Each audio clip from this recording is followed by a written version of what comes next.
Piedmont Middle School had to be about 2013, 2014, beginning of sixth grade.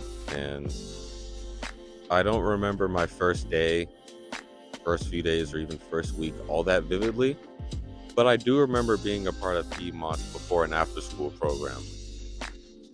You can think of this as like homeroom before homeroom, right? It was before school, it was before everyone's first class of the day. Um, and all the faculty did, like, the typical icebreaker type of liaison, you know what I'm saying? The faculty introduced themselves, and then they made us introduce ourselves because of course they did, right? uh People got to introduce themselves. One kid went, then another, until it was my turn. So I stood up in this bright yellow oversized hoodie that I seemed to never want to take off. Then I said, my name is Amari McPherson, and I consider myself an outsider. Oh yeah. After declaring that, I guess I got kind of a myriad of different reactions. Some kids laughed. Some kids paid me no mind, while everyone else was just kind of confused. And like, looking back, I can't really blame them, just because why I decided to go with the whole outcast, outsider, lone wolf thing at 11, 12 years old, I couldn't really tell you, but there I was. And then the ironic thing is, the outsider thing kind of became, I guess, more of like a self-fulfilling prophecy, just because throughout the year I kind of showed how and why I was different.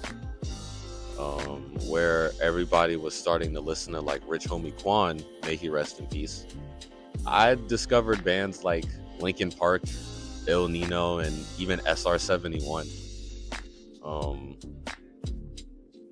I was one of the smartest kids like in my class all across the board, to the point where my sixth grade English teacher made it her mission to get me into honors courses for seventh grade. And I was also the black kid who talked white. So by the time I entered high school, I had already kind of a self-imposed feeling of isolation. No matter who I found myself around, I never really felt 100% accepted, respected, or wanted. Even wanted sometimes. And that kind of sucks. Or not sucks. But that was kind of an interesting thing to deal with, simply because I'm the type of person, like, I could get along with most people. So I found myself kind of intermingling with a lot of different people. But that feeling of isolation still kind of persisted. But it wasn't until I got older, and when I say older, I mean probably within the last year or two, that I've learned to find solace in my weirdness. Although I prefer the term eccentric.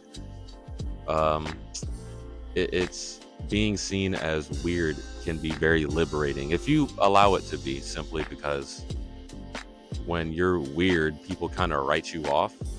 So they're not really expecting anything of you, only to be weird, I guess.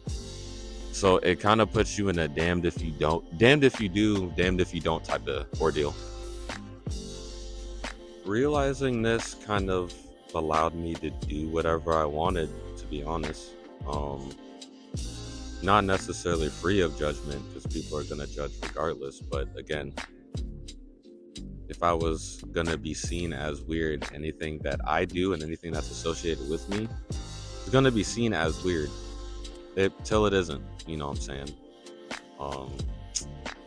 So yeah, I guess it's just the moral of this story, video, whatever the case is, really one of perspective, because this whole being seen as weird thing, again, I prefer the term eccentric, right? This whole being weird slash eccentric thing is very liberating and very freeing if you let it be.